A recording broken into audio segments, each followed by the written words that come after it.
there was music on it, and then the music, it was muted, and I couldn't get it to not be muted, and then I put some other music on it thinking it would disappear after 60 seconds, and it didn't disappear. So basically what I said in part one, and then I'll finish this, is just this one card.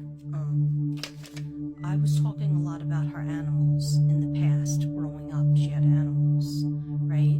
And so what was the deal with her animals, and what was her relationship with animals? And what I basically said, which I can't think of it all, you know, off the top of my head, but basically you saw her in pictures holding cats, holding dogs, and then holding stuffed animals.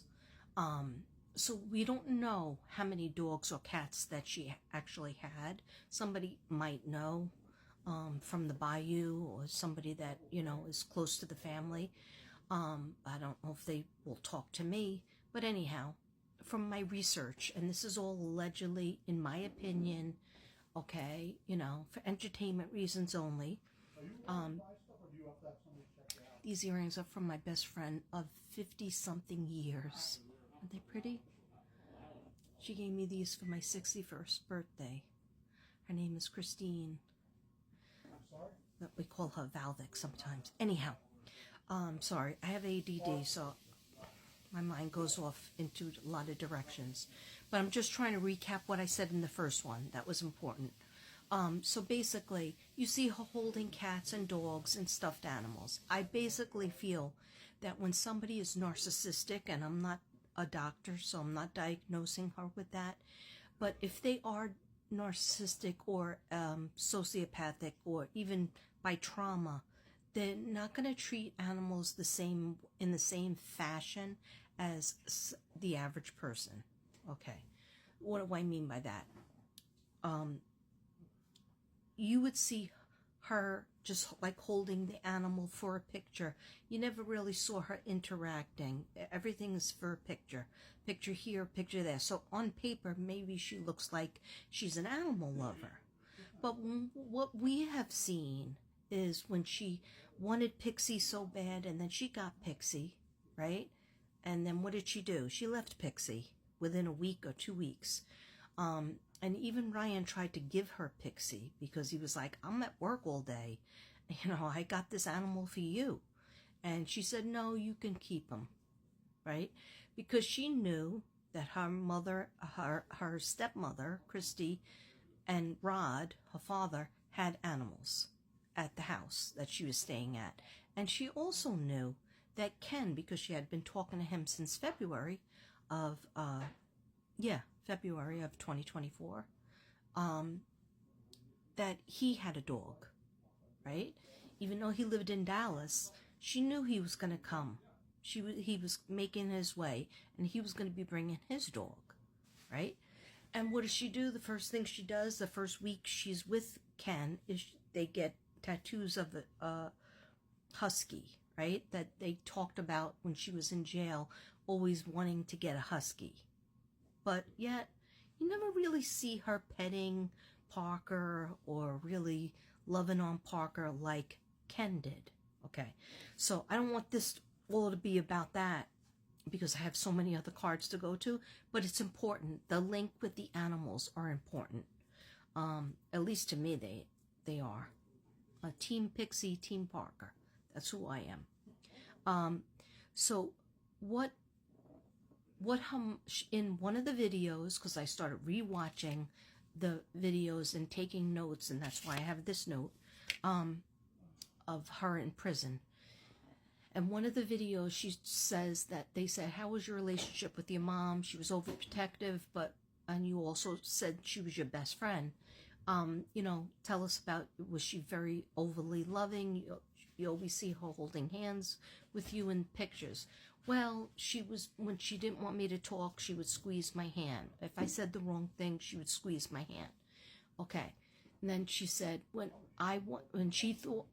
my mom, Dee Dee, thought I was being bad, she would pick up the cat and love on the cat and look at me in a negative way, And I would want a hug or a kiss.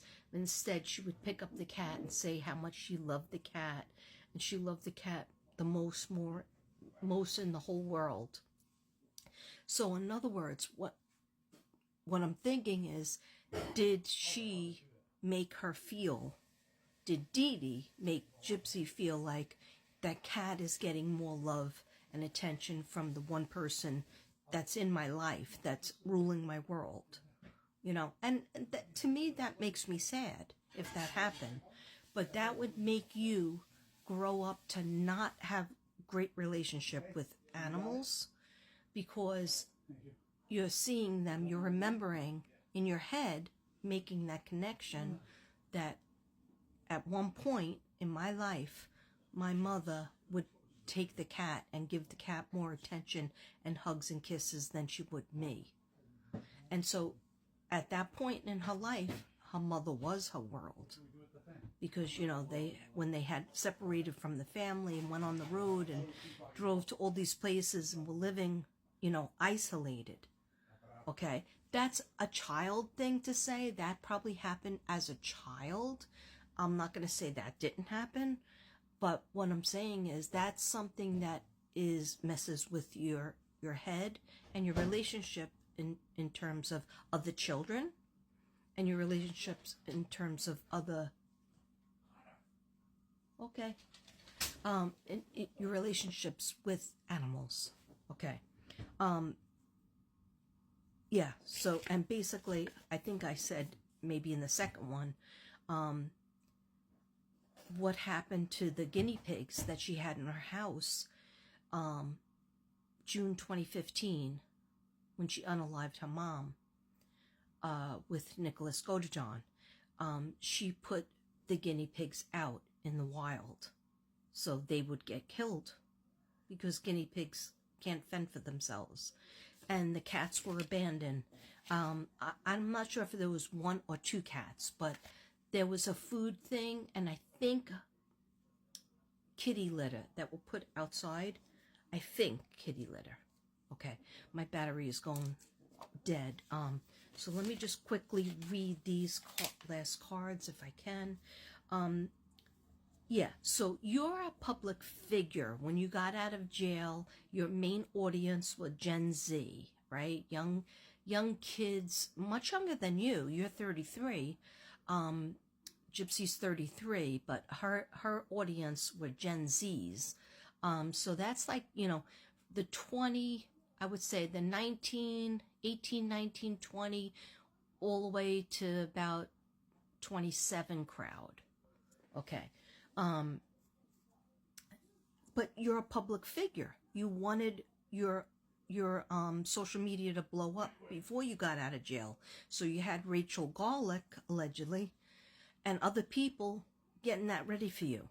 Okay? None of which you speak to now. Once people do their research and find out the facts, they know the other narrative, the opposite of what you are saying, is true. There's little truths mixed in, okay? But by age 14, you should have been able to either run away, go, live with somebody else. And actually at 23, your mother did tell you that you can move out and go to Nick's house or leave the house. But you wanted that house, didn't you? Okay, Gypsy groomed Nick, allegedly, and also maybe groomed Ryan. She's very upset about what has she done for prison reform? What has she done for society? She's disappointed in society.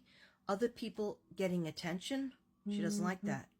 Sexism, Ryan being happy, things that make Gypsy mad. These are things that make Gypsy mad. Okay.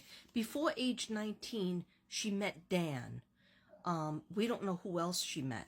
She had relations with him, allegedly, lied about being a virgin to Nick, ages 19, 20, 21, 22, 23.